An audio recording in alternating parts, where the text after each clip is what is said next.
it's your girl, Coach Jess Booth. I'm here to talk to you about SWOT analysis. Okay, so those of you that know about SWOT analysis, that's great. Those of you that don't, I'm here to share all about SWOT analysis. Yes, I know a lot of people use it for the companies they work for, but you can also use it for yourself. Okay, so we're looking at this sheet here. Those of you that have downloaded the workbook, you can get it on my Etsy shop. The link is in the description or in the bio box, depending on where you're watching this video. But we're going to be looking at SWOT analysis. Okay, so SWOT analysis stands for strengths, weaknesses, threats, opportunities. Okay, obviously not in that order because that's not how you spell it. But if we're looking at strengths, we need to actually analyze what kind of things are we good at? What are our key achievements? What are our strengths? What do people normally say about us in a good way? Are you someone who's, let's say, a good timekeeper, organized? Are you someone who gets the job done? Are you caring? Are you disciplined? Are you self-motivated? What have you achieved? Maybe it might be success in a certain job role. Maybe you've raised a certain amount of money within a little bit of time. Anything that you have applied your skills and talents to counts towards being your strengths. Okay, so it's good to always have like a long list of strengths, because when a challenge arises or when there's a threat, you can pick any one of those strengths. Be like, you know what, I'm pretty badass at being organized, I've got this.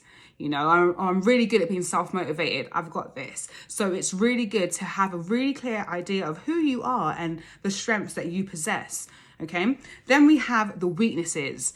Now, it might be hard to think about your weaknesses, or some people might find it easier to say all the weaknesses than they do for their strengths. But again, that tells me where your mindset is at. So it's really good to look at what are our weaknesses.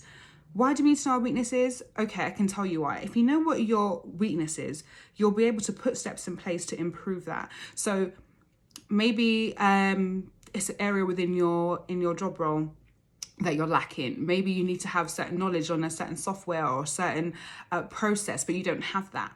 Okay, and that will be your weakness, because if you don't have that area, how are you going to excel? Maybe in your personal life, let's think about socially. If you're not good at communicating your feelings or your opinions, that's going to have a massive impact on your mental health, your well-being, because you're keeping things bottled up. You're not expressing how you feel, you know. So again, it's really important to know what your weaknesses are. Have a list, write them all out, and then start putting in actions. Okay, what can I do to turn this weakness into a strength? Think about improving your personal development here. Maybe there's a class, maybe you're not really confident. That could be your weakness. Let me join a confidence building class. Let me do something in the public. Let me speak to people who I don't normally speak to. Okay, so you want to do things that's going to improve your weaknesses and turn them into strengths.